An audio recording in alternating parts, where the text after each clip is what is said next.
and welcome back to our video series, My Sewing Lessons. Follow along with our videos to learn how to make your own clothes and become familiar with the world of sewing. You have now mastered the basics. In this lesson, we will take our first advanced steps. You will learn how to sew facings on a jacket and work with heavier fabrics, which are sometimes more difficult. You will also learn how to sew an invisible hem. To make this model, we are using a Burda B35, a super machine for your first sewing projects. For the jacket, we are using a chambray fabric from C Poly. We recommend that you wash the fabric before starting.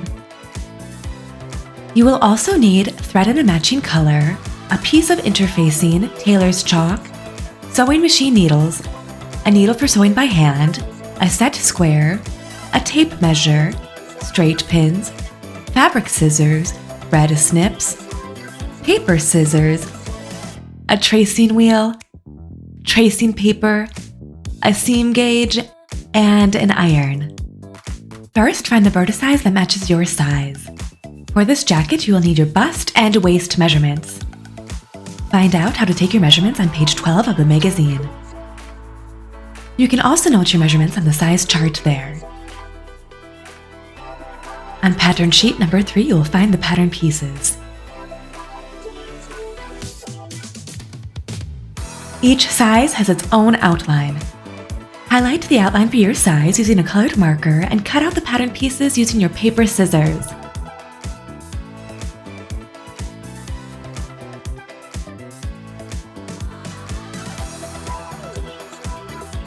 Now prepare the fabric for cutting out.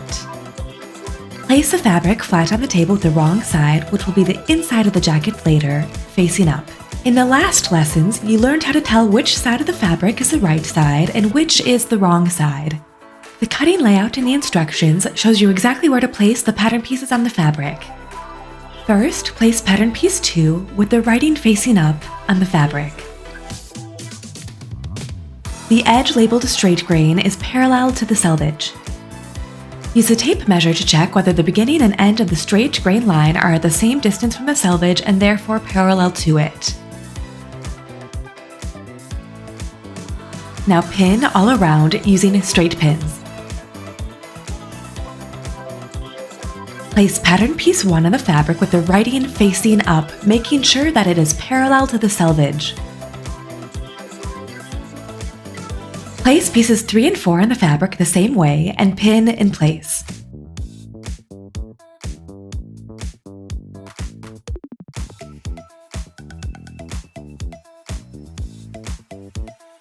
Once again, the paper pattern pieces only include the finished width of the jacket, so you'll need to draw the seam and hem allowances directly on the fabric. Place a set square on the hem and sleeve edges on piece 2 and use chalk to draw a parallel line on the fabric 3 centimeters or 1 1/4 inch away from the edge. On the other edges, draw a seam allowance of 1.5 centimeters or 5/8 of an inch. Repeat for pattern piece 1. And draw a seam allowance of 1.5 centimeters or 5/8 of an inch around piece 3. Piece 4 will be cut out on the fold. The edge does not need a seam allowance, but on all the other edges, draw a 1.5 centimeter or 5/8 of an inch seam allowance. You have just transferred half of the jacket to the fabric.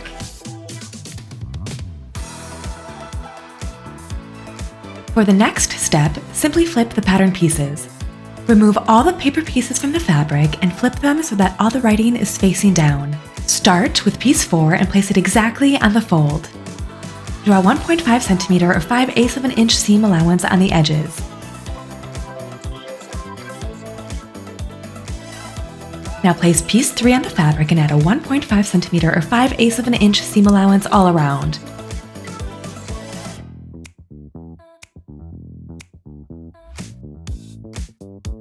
Next, place pieces 1 and 2 on the fabric parallel to the selvages.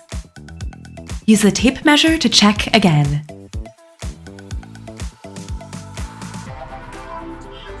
Now add the seam and hem allowances. To help you find the wrong side of the fabric later, you can use tailor's chalk to mark the pieces with a small cross. Cut out the pattern pieces along the outer chalk line using your fabric scissors. Later, you will attach facings to the jacket neckline, which is on pattern pieces 3 and 4. They will also be reinforced with interfacing to ensure that the neckline and front edge keep their shape. One side of interfacing is smooth, while the other has small adhesive dots that dissolve when heat is applied and stick the fabric layers together. For the interfacing on the front edge, find paper pattern piece 1 and cut off the front edge along the fold line. Now fold the interfacing in half so that the dots are on the inside. Pin piece 4 to the fold and piece 3 below it.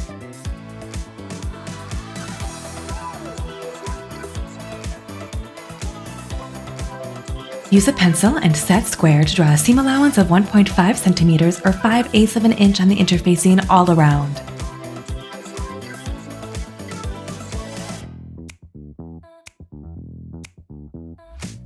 Now pin the strip you cut from the pattern piece 1 to the interfacing.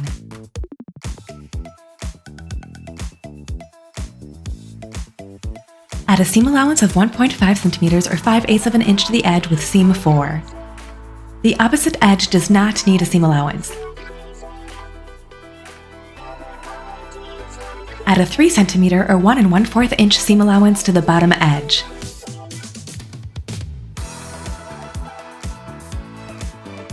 Now you can cut out the pieces.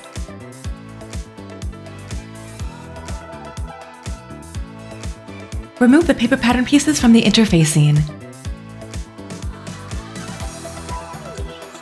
Before ironing on, place a piece of fabric on the ironing board to protect it from the adhesive. Place the fabric pattern pieces on your ironing board with the wrong side of the fabric facing up. Place the interfacing with the sticky side, the dots, facing down exactly on the edges of the fabric pieces. Iron on the interfacing without steam by lightly placing the iron on it for approximately 10 seconds. Do not push the iron, instead press from above to avoid making folds. Before ironing on, check the interfacing manufacturer's instructions.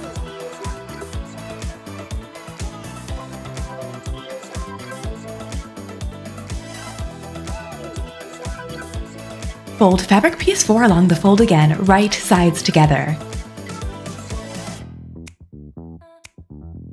Place all pieces exactly on top of each other.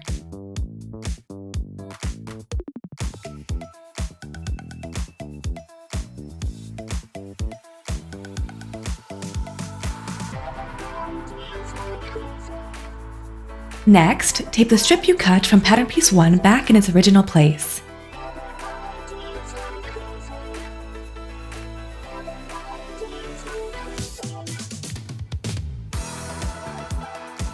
Now pin the paper pattern pieces to the fabric pieces so that the seam and hem allowances are visible. To help you to remember exactly where to stitch later, mark the seam lines and the fold line on the wrong side of the fabric. To do so, place a soft piece of fabric on the table and spread out your tracing paper with the coated or colored side facing up on top of it. Roll your tracing wheel around the outline of the paper pattern piece using light pressure. The color of the coating will be pressed onto the fabric.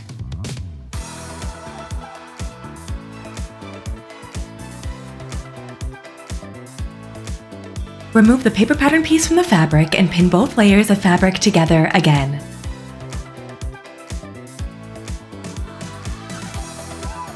Flip the pattern piece and trace along the first outline to mark the other side of the fabric. You will find detailed instructions in the tracing paper packaging.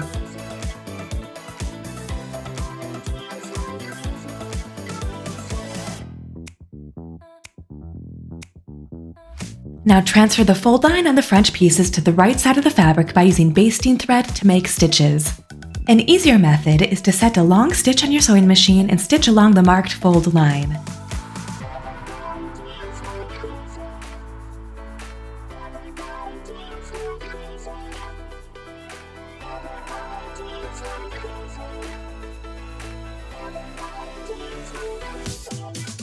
Prepare your sewing machine now by putting thread in a contrasting color on the bobbin and threading your sewing machine with it as well. Stitch the fold line and then neaten the edges to prevent fraying.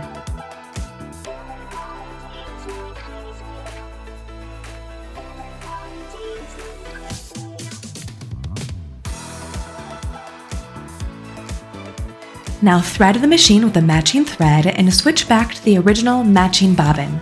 Set a zigzag stitch on your sewing machine. On the front and back pieces, neaten all the edges except the edge on the neckline.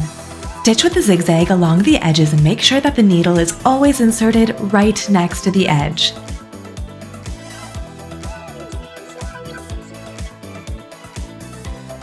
You can carefully trim the excess fabric at the edges, but avoid cutting into the seam. Now it's time to start sewing. We'll begin with the center back seam. Place the back pieces together. Pin the center seam and make sure that the right side of the fabric is on the inside. Insert the pins through both layers of fabric and, for the best results, at a 90-degree angle to the selvage. Now you can simply stitch across them. Set a straight stitch on your sewing machine and start with 3 to 4 back stitches to secure the seam.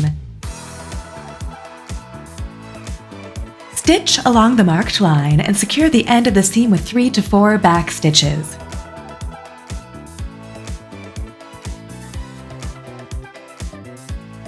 Press the seam allowances apart to ensure that they stay flat. Place the front piece on the back piece, making sure the right sides are together.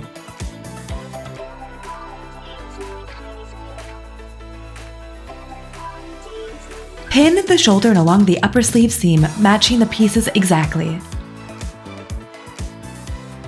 Stitch along the seam line, securing the beginning and end with back stitches.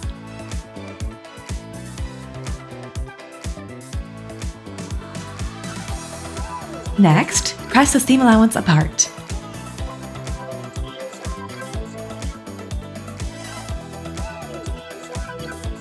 Now we'll work on the neckline and front edge. First, place the back facing on the table with the right side facing up.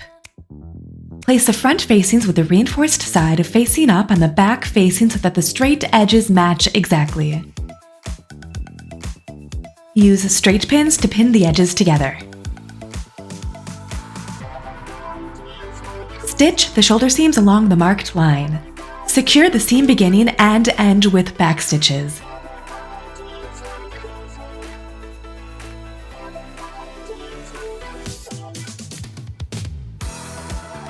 Press the seam allowances apart here.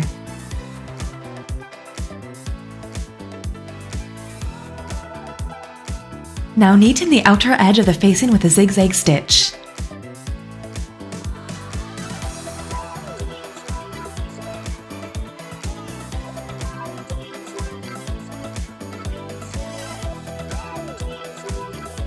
Flip the jacket to the right side and open the integrated facings on each front piece of the jacket to the outside along the marked basting line, and pin each one to the neckline. The side with the iron-on interfacing is now facing up. Place the facing and the neckline right sides together.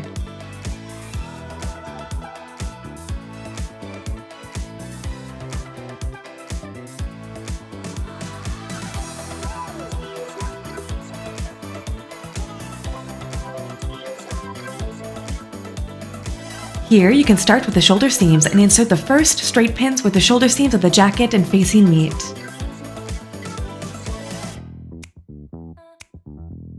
Place the layers together, smooth them out, and fix them in place with straight pins.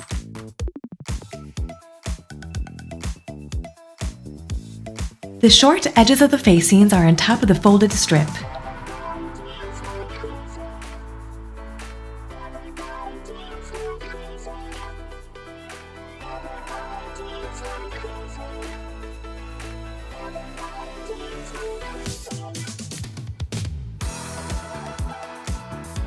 Stitch along the marked line at the neckline. Do not forget the back stitches at the beginning and end of the seam. To create a nice flat edge at the neckline, clip the allowances several times right up to the seam. Be careful to avoid cutting into the seam. Trim the seam allowances to a width of 5 mm or 1/4 of an inch using your fabric scissors.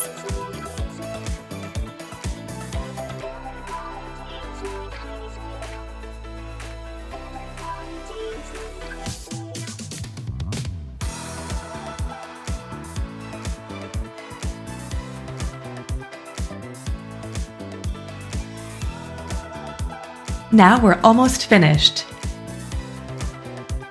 Turn the facings to the inside along the fold line and continue with the neckline facing.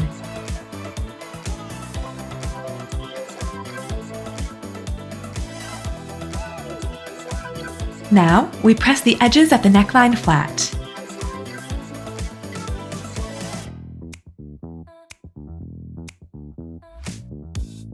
The facing is still completely loose on the inside.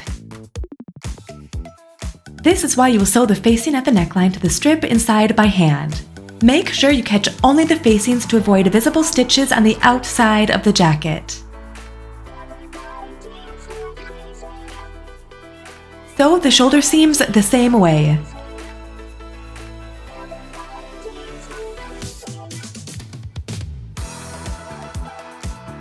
Now you will close the side and lower sleeve seam. Place the front piece and the back piece right sides together and pin the edges together.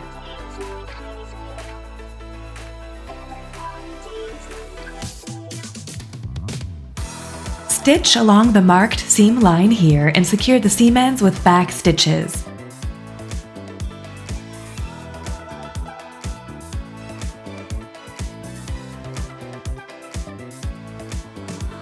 Press the allowances apart to ensure that they stay flat.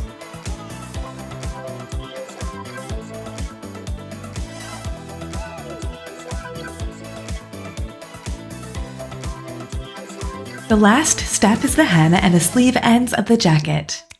Open up the facings once again, and fold and press the hem allowance to the inside 3 cm or 1 1/4 inch from the edge.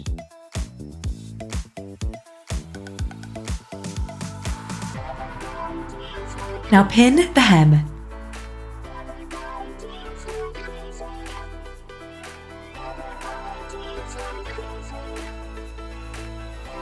We will now sew the hem by hand. To ensure that the stitches are as invisible as possible on the outside, only catch a small amount of fabric with the needle.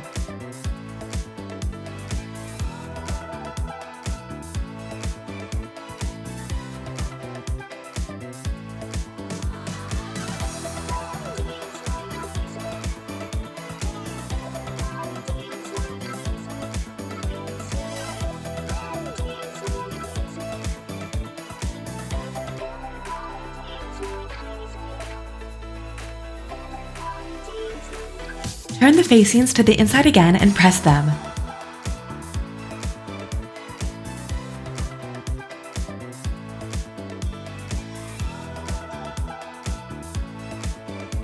Now sew the facings to the seam on the inside by hand.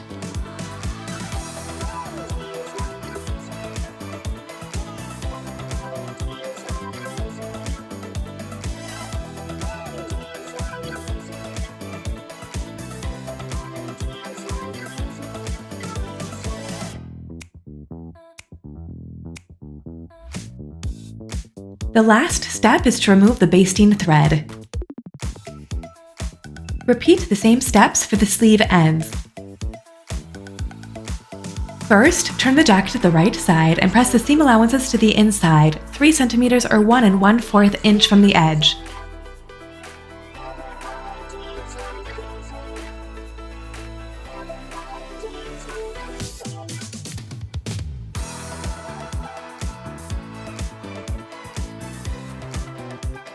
Now sew the sleeve ends on by hand the same way as in the previous step.